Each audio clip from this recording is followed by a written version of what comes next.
Hello, I'm Emily. I want to tell you about my life, how it all started so perfectly and then turned into something I never expected. I married Tom, a laid-back guy who ran a small Italian restaurant that his father left him. We lived in a cozy house that my grandma left me when she passed away. It was in this house we started our little family with our son, Jack. In the early days, Tom and I would sit on our back porch after Jack had gone to bed, talking about everything we wanted to do. "We'll save up, buy a big house, maybe have another kid," Tom would say, always with a beer in his hand. "Yeah, and Jack's going to have the best education we can afford. Maybe he'll go to college without needing to worry about student loans," I'd add, thinking about how my own student loans had been a burden for years. Things were good, simple, and happy. But as years passed, while I climbed up the ladder at work, Tom seemed content with just getting by with the restaurant. It didn't grow, it just stayed the same, cozy, but barely making enough. One evening, while we were cleaning up after dinner, I tried to talk to him about it.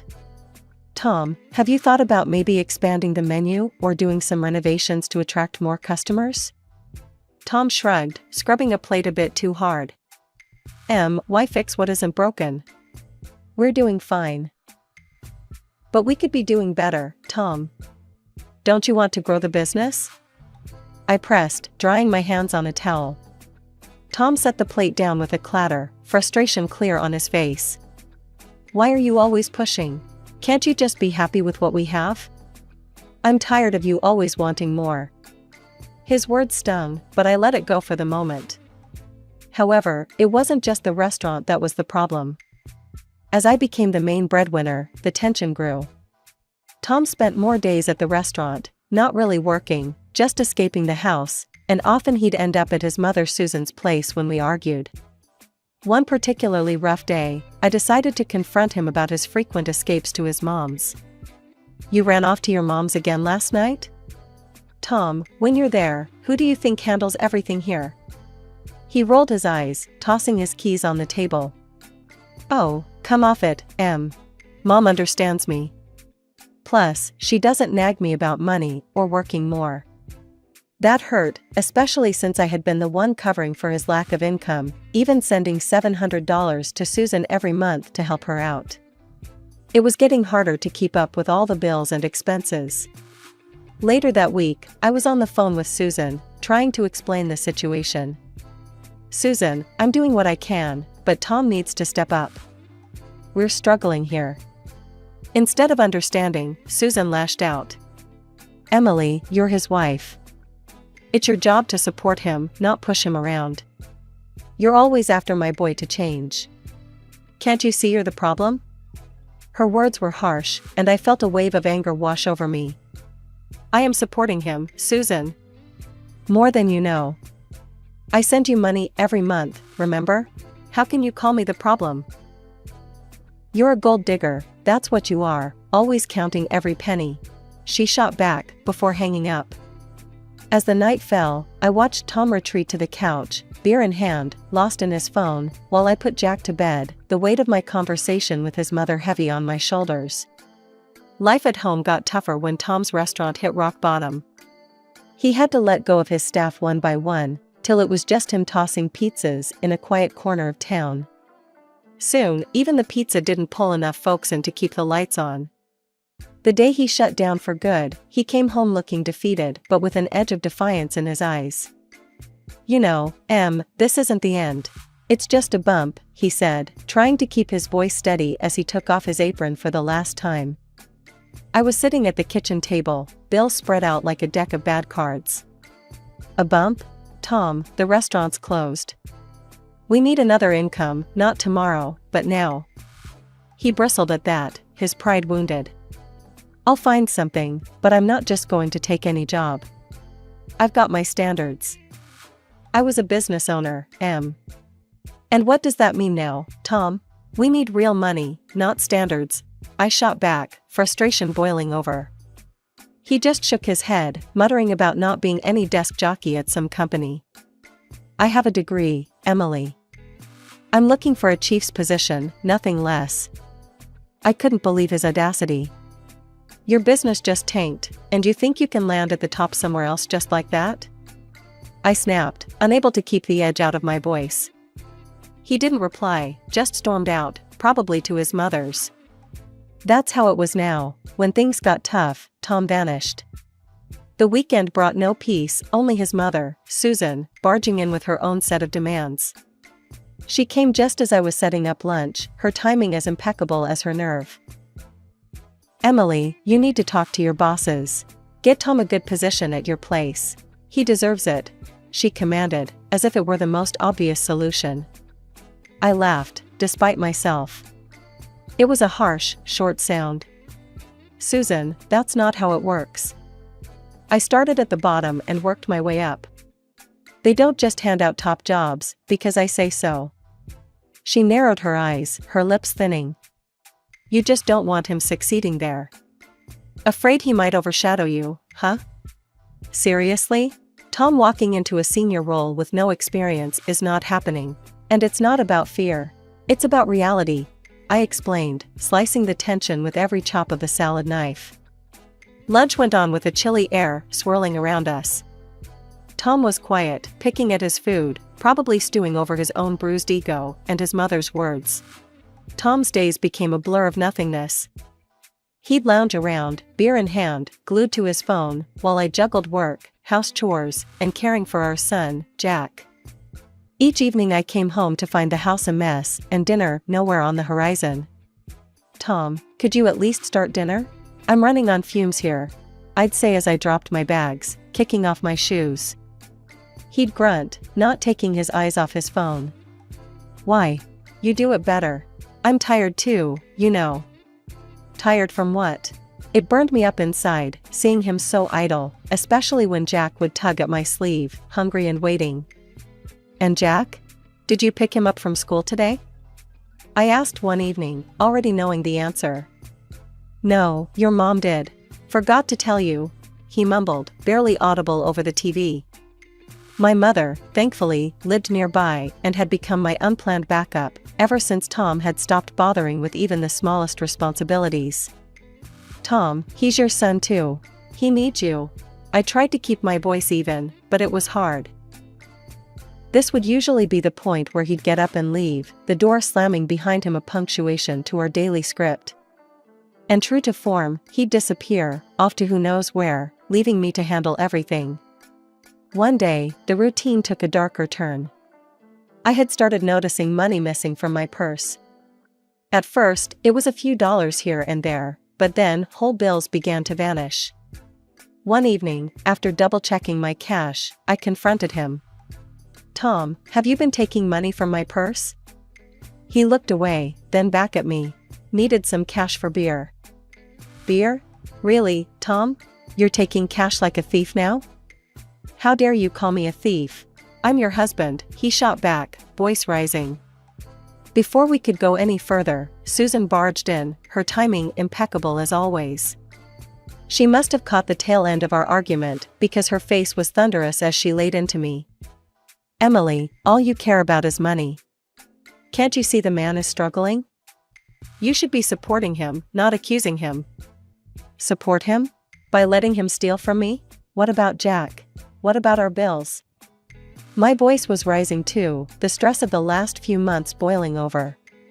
Tom had slumped back on the couch, tuning out the women in his life arguing over him, his gaze fixed on some invisible point on the floor. The argument spun out, leaving a cold silence in its wake. Susan left in a huff, and Tom just sat there, saying nothing, doing nothing. Jack fell ill just as the last light of summer faded. His fever spiked one evening, and no amount of soothing or cool cloths seemed to help.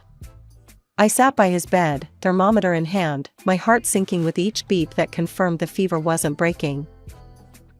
Tom was no help, as usual, sprawled on the couch, lost in the glow of his phone. Tom, can you at least check if we have any more fever reducer in the medicine cabinet? I called out, trying to keep my voice steady. He grunted something unintelligible and slowly hoisted himself up, but I knew I'd be faster. Jack was whimpering softly, his small hands clutching mine, and every second counted. I brushed a kiss on his forehead and hurried to the kitchen myself. The next morning, the doctor confirmed it was more serious than a simple cold. He needs medication, and we should run some tests. Better to be safe, he advised, scribbling on his pad. Tests meant money. More money than what was left after all the bills and Tom's unchecked spending. I pulled up my banking app, heart hammering as I transferred the last of our savings for Jack's treatment, including the $700 usually reserved for Susan.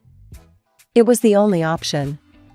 No sooner had I made the decision, Susan stormed in, her face thunderous. "Emily, where's my money? It's the first of the month, you know." I was repacking Jack's small backpack, ready for another trip to the doctor. "Susan, I had to use that money for Jack. He's very sick, we need it for his tests and medication." Susan's eyes narrowed, her lips thinning into a harsh line. "You expect me to believe you don't have money elsewhere?" "That was my money, Emily. I need it." I stepped back, holding up my hands, the protective mother in me rising fast. "Jack comes first. He's a child, he's sick, and he needs his mother to take care of him. I'm not going to apologize for that." "Well, I should have known you'd pull something like this. Keeping money from me for that boy." Susan spat the words out like they were poison. That stung, and my temper flared. "That boy? Susan, that's your grandson. How can you be so cold?" "I don't need lessons from you, Emily.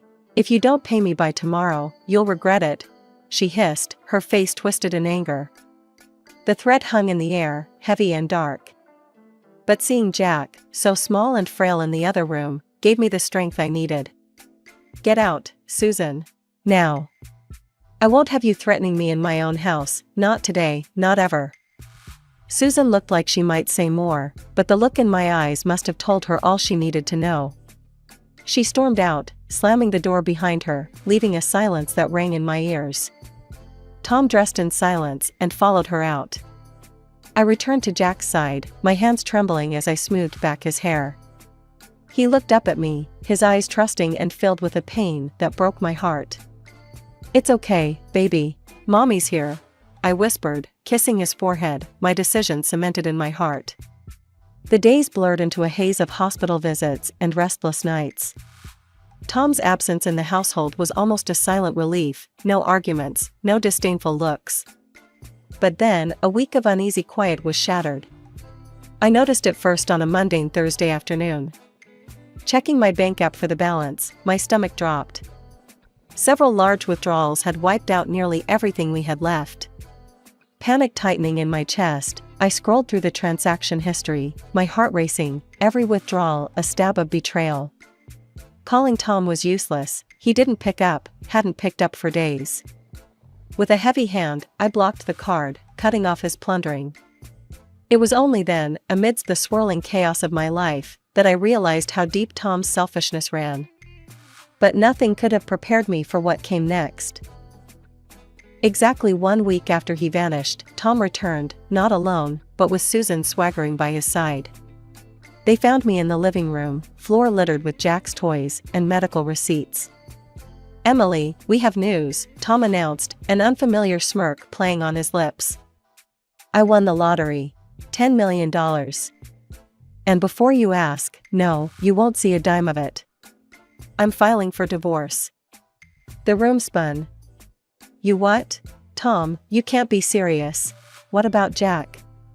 His mother laughed, a sound that sent shivers down my spine. "Oh, Emily, always playing the saint. You've underestimated my son all these years. Now he's rich, and you're nothing.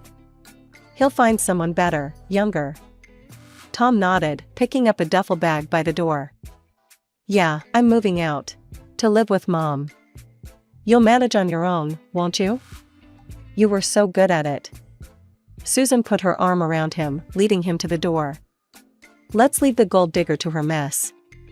We have better places to be." As the door slammed shut, the finality of the situation crashed down on me. Betrayal, abandonment, theft, Tom had left me with nothing but challenges and heartache. But as the initial shock waned, a fiery resolve began to build within me. They thought they could crush me, leave me broken and destitute? No, I wouldn't let this stand. I called my lawyer, my voice firm. Tom used our money to buy that ticket. I want to contest the winnings. My lawyer was cautious, but supportive. It's going to be a tough fight, Emily, but we'll give it everything we've got. As I hung up, the weight of the journey ahead settled on my shoulders. But there was a strength in me that had been forged in the fires of this betrayal. For myself, for Jack, I would fight. And this time, I wasn't just fighting for survival, I was fighting for justice. The days leading up to the court hearing were a whirlwind of preparation. My lawyer, Mr. Daniels, was meticulous. We gathered every piece of evidence, bank statements, financial records, everything that showed the flow of money from my account to sustain our household while Tom contributed nothing. Emily, it's a solid case. The fact that he used your bank card to buy the lottery ticket is our ace. Mr. Daniels reassured me as we sat in his office surrounded by piles of paperwork. As the court date approached, tension simmered just below the surface of my daily routine. Then, 2 days before we were due in court, Tom and Susan showed up unannounced. I was in the kitchen, Jack playing at my feet, when I heard the familiar slam of the car door. They burst through the door, faces red with anger. You're actually going through with this, Emily? You're suing your own husband? Tom roared, his voice filling the small space. Susan was quick to chime in, her words sharp and venomous. Greedy, that's what you are. Trying to take what doesn't belong to you. I stood my ground, feeling Jack press against my leg, seeking comfort. It's not just Tom's money. He bought the ticket with our funds that I provided because he couldn't. You just can't stand to see me happy, can you? Always need to be in control, Emily. Tom's face was twisted in a sneer. It's not about control, Tom. It's about what's fair. You walked out, remember? You and your mother laughed at me, said I'd be left with nothing. My voice was steady, fueled by the flicker of anger that had been ignited by their accusations. The shouting match could have escalated, but I wasn't about to let that happen in front of Jack. You need to leave. Now. We'll settle this in court, I said firmly. Their departure was loud and messy, but the house felt cleaner even after they left. I hugged Jack close, whispering assurances that everything would be all right. In the courtroom, the air was thick with tension. Tom sat across from us, his lawyer whispering in his ear, while Susan glared daggers in my direction. When Mr. Daniels presented the bank statements and financial records, I felt a small victory each time Tom's lawyer faltered in response. The judge listened intently, his gaze often lingering on Tom as the evidence of his financial dependency on me was laid bare. The purchase of the lottery ticket with funds from a joint account, effectively making it a marital asset, is central to this case, Mr. Daniels argued convincingly. Tom tried to argue his case, his voice booming in the quiet of the courtroom. I was the one who bought the ticket. It was my decision, my luck. But not your money, Mr. Thompson. And luck, unfortunately for you, does not override the law, the judge replied, his tone indicating his impatience with Tom's interruptions. After hours of back and forth, the judge delivered the verdict. Considering the evidence presented, it is clear that Mr. Thompson was financially dependent on Mrs. Thompson during the period of the ticket purchase. The ticket, therefore, is considered a marital asset. I award 3/4 of the lottery winnings to Mrs. Thompson and 1/4 to Mr. Thompson. Tom's face went white, Susan looked like she might faint. They were stunned, disbelief etched across their features. A few months after the court decision, life settled into a new, calmer rhythm. The divorce papers came through, officially ending what had become a draining chapter in my life. It was time to focus on the future, a future that now seemed a lot brighter thanks to the court's decision. I had heard countless stories of lottery winners who blew through their fortunes with nothing to show for it. Determined not to fall into that trap, I reached out to an old college friend, Mike, who had made a name for himself in the world of investment. Mike, I need some advice on how to handle this situation wisely. I don't want to end up another cautionary tale, I confessed over coffee one brisk morning. He nodded, understanding the gravity of the situation. Emily, it's smart of you to think this way. Let's look at some stable investments that can offer you growth and security. We pored over charts and projections, discussing various companies that showed potential.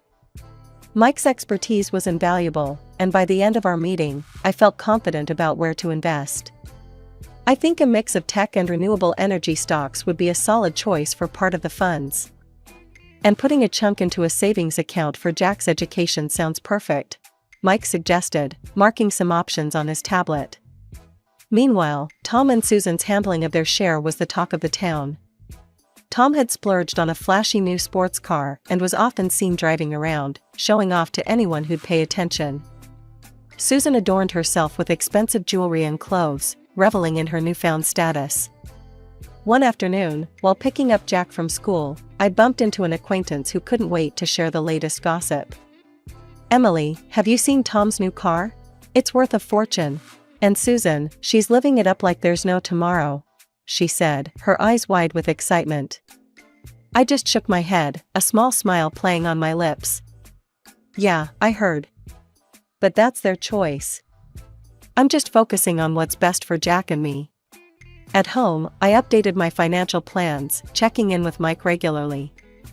Each decision, each investment, was a step towards a stable and secure life.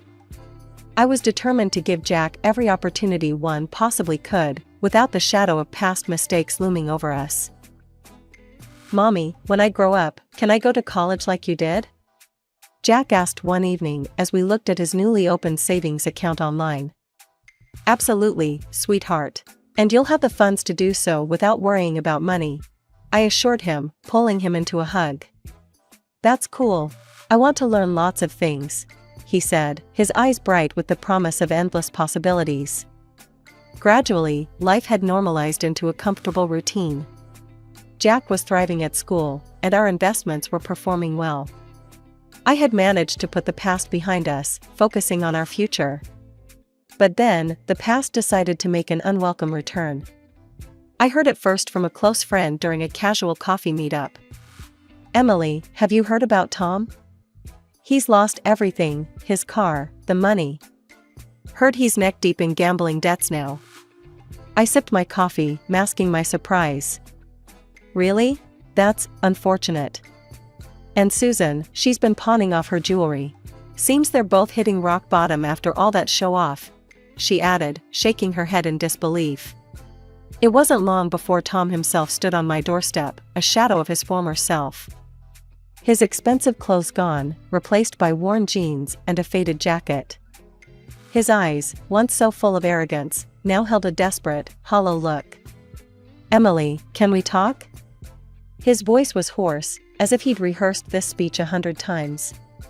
I hesitated but nodded, stepping aside to let him in. Jack was at a friend's house, so we had privacy, not that I wanted to prolong his visit. Tom took a deep breath, looking around the living room as if seeing it for the first time. I've lost everything, Emily. The money, the car. I've got nothing left. And I miss my family. I miss you. I raised an eyebrow, unable to keep the skepticism out of my voice. You miss the money, you mean? No, it's not just that. I've been doing some thinking, a lot actually. I was hoping, maybe we could start over? His gaze was pleading, but all I could see were the years of lies and negligence. I let out a short laugh, more out of disbelief than amusement. Start over? After everything you put us through? You walk out, call me a gold digger, waste your fortune, and now you want to come back like nothing happened? He shuffled his feet, looking anywhere but at me.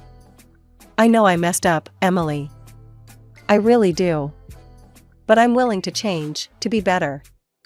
Tom, you walked out when you thought you didn't need us anymore. You showed your true colors. Now, you're just sorry because you're broke and alone, I said, my voice firm. He looked deflated, the reality of my words hitting him hard. So, that's it then? There's no chance? Tom, I forgave you a long time ago for my piece, not so you could come back whenever you hit rock bottom. Jack and we're doing great, and I intend to keep it that way. With a heavy sigh, he turned and left, his shoulders slumped in defeat. I watched him go, feeling a chapter firmly closing behind him. As I picked up Jack later that day, his laughter filling the car, I knew beyond a doubt that no amount of lottery fortune could ever compare to the wealth we had in each other. Our journey hadn't been easy, but it was ours, and it was filled with real, priceless love.